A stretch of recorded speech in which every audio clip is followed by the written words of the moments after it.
Okay, this is a short video to describe how peer assessment works. So I'm going to sign in to my domain with somebody who has admin permissions.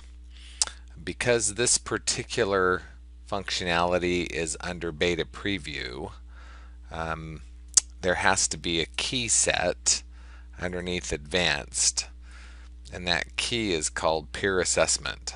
So first thing you have to enter into your Buzz settings is peer assessment. So once that's in there, then you're able to go to your course, switch over to the teacher app. I'm going to come into one of my courses. I'm going to come into the syllabus editor, and down into module 6 I've got a project I'm working on, and in that project I want to go ahead and add peer assessment. Now that peer assessment is turned on, you may have to log out and log back in order to see it, but when you come into new, you'll see that at the very bottom here you have peer assessment.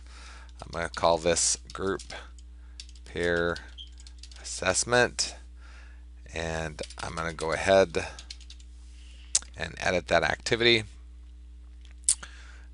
Your instructions will go here.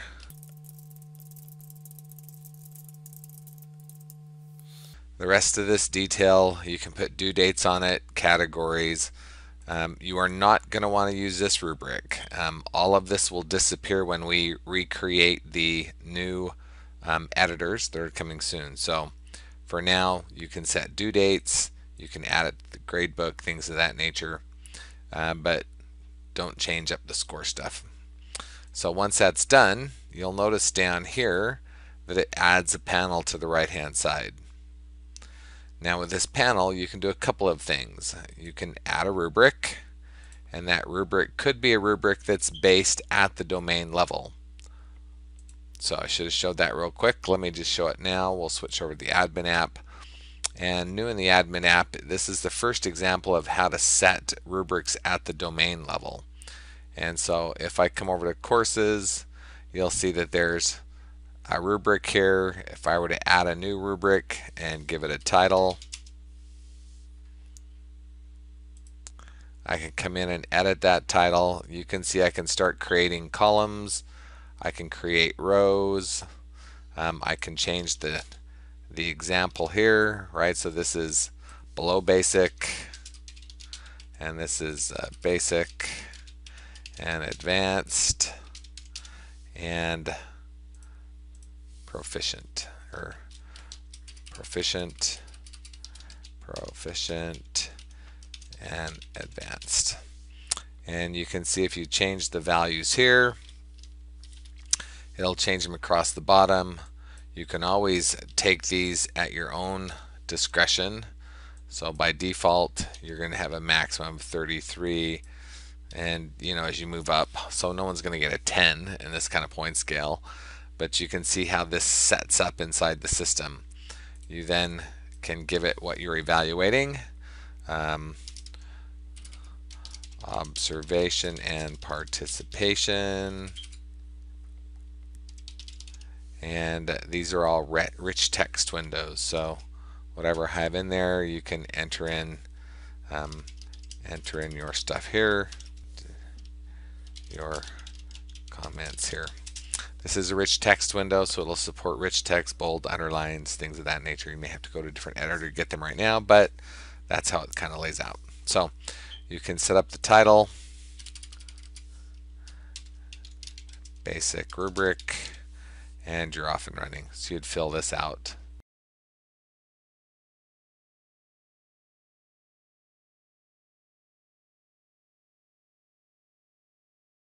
Now that I've given it a name, go ahead and save it. It will save it out here, and I'm off and running. This particular one, you can see what a completed one looks like. And the good thing is that once these rubrics are set up, as we build out the new authoring systems, you'll be able to pick from those rubrics rather than having to build them from scratch. So that's going to be really nice.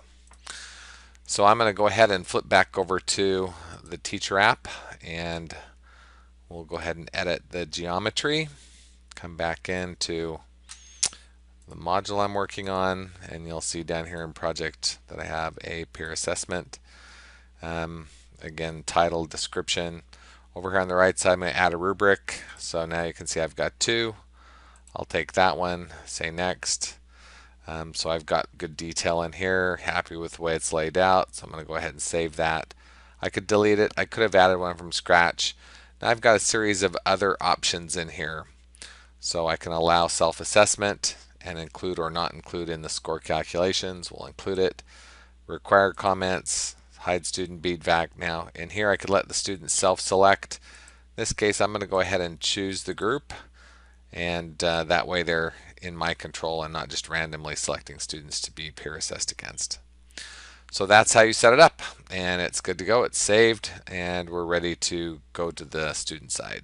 So I'm going to come up here and log out, and I'm going to log in as one of the students in the group that I just created. So we'll log in here,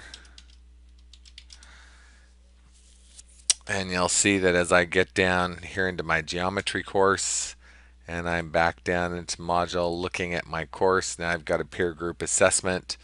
You can see here the members of the group that I selected. I can review the items. You can see here color supported bullet list. If I wanted to get fancy I could, but you can go through and discuss what items need to be done, right? So in this case I'm going to go ahead and look at Jenica real quick, and I can give her a 9, or I can give her a 13, or I could give her a 22.5, whatever I wanted to give her. You'll see that the box highlights in that space. I can also select one that I think fits the closest, but it will give you the maximum score in there. So for the time being, that's how it operates. I did indicate that feedback was required, and so the feedback would be entered into the system. Here again, as I'm reviewing, give them a 15, more feedback, and lastly down in here I'm going to give them a 45 and a little bit more feedback. Now the feedback above could be available to the students as an option set there. So if you want to add private comments to the teacher, would go here, and I go ahead and save that. So now you can see how that pops up, and if I felt that I was overly brutal, I could always come back in and adjust that and then save it again. So not quite so brutal as I was before. So you can go through and peer assign the rest of these, which I'll do. You can see now that this student has done a peer review for all the other members of the team. So now I'm going to go ahead and submit that information to the teacher, and I'm good to go. Now that all the students have gone through and provided the group peer feedback, we're going to go ahead and log out and log back in as the teacher.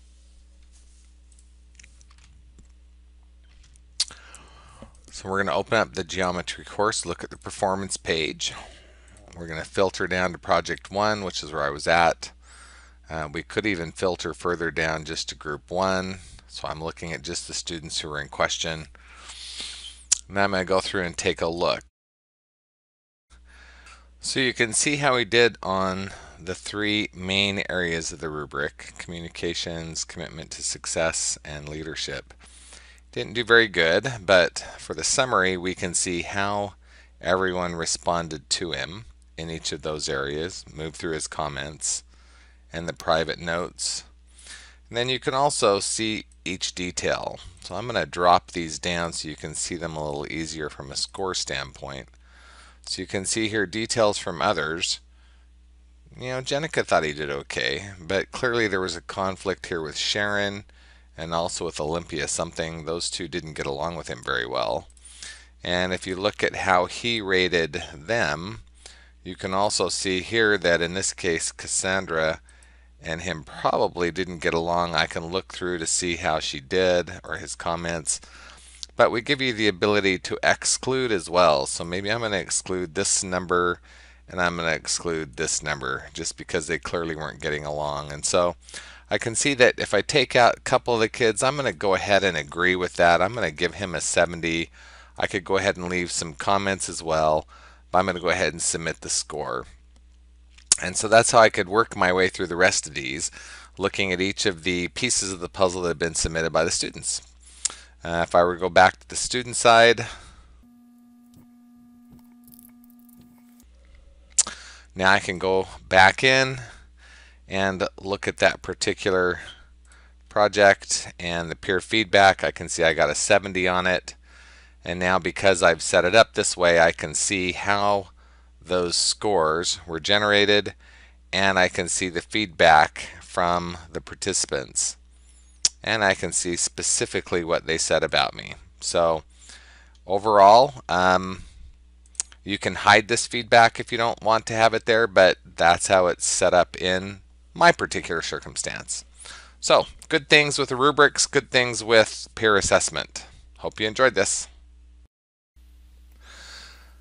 So this is just one other idea that I was messing around with. So in this case, I did a course evaluation, and I put in several Likert scales.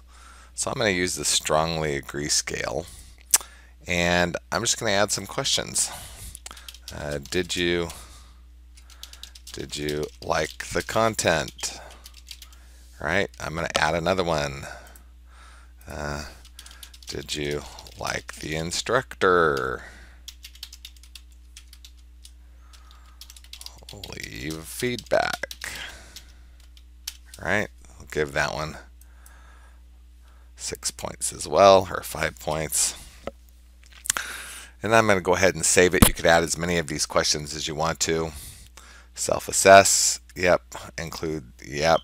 Require student feedback, no. I'm not going to hide it.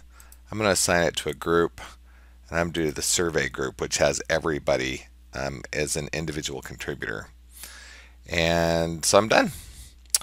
Okay, so I'm going to flip over as a student. This is in the geometry course. So we'll just drop that in, go into geometry, and at the end I have course evaluation, and I'm ready to go. That's me. So I go ahead and start, and I simply say, yeah.